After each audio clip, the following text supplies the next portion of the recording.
பூர்வட்டாசனா. நேரம் காலை 10 மணி. பூர்வட்டாசனா.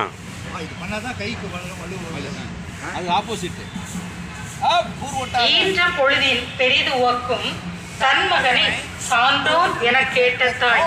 ஒரு தாய்க்கு இன்பமும் தருவது பிள்ளை பேறு.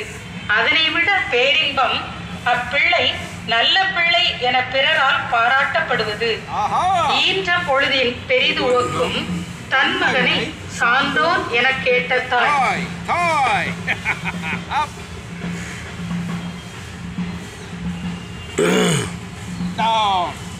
Purwotasana, adoo muka suanasana, adoo muka suanasana. Hino kenai, muka.